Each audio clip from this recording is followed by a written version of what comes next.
No, I don't. Meth is a substance that I think is basically about as useful for human beings as rat poison. I think that there are some drugs, some chemicals that elicit such a strong and overwhelming response and shut down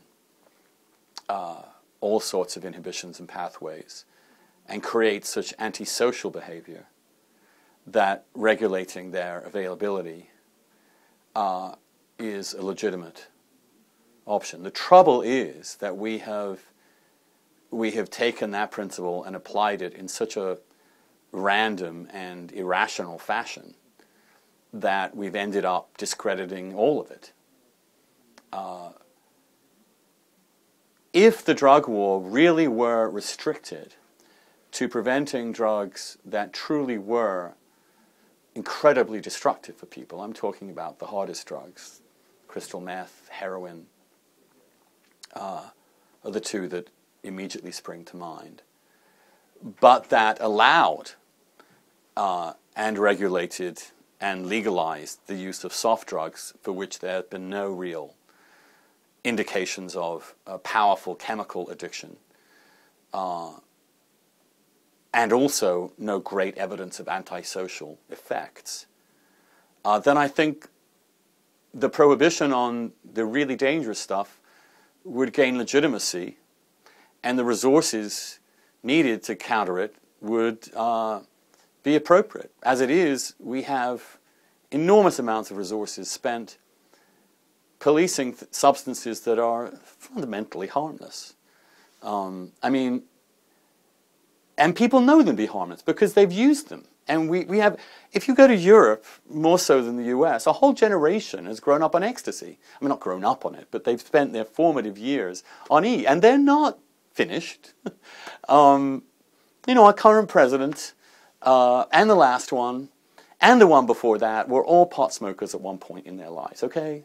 This is a gateway drug to success.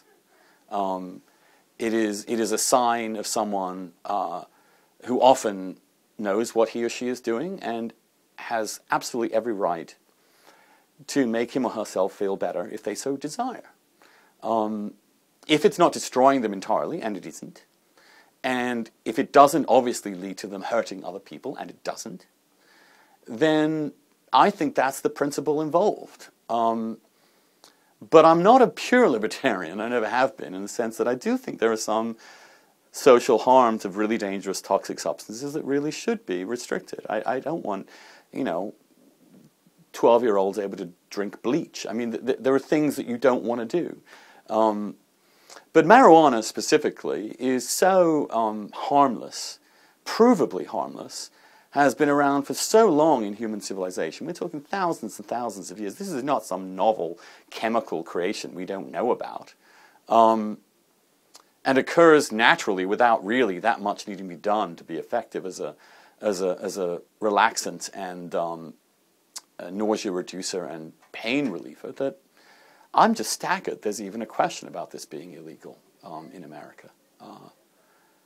So that's what I would say. I'm not a total legalizer, but I am a big liberalizer of these laws, and I do think that the amount of power that we have given to the police and to law enforcement in these areas has dramatically weakened our liberties as human beings and as Americans.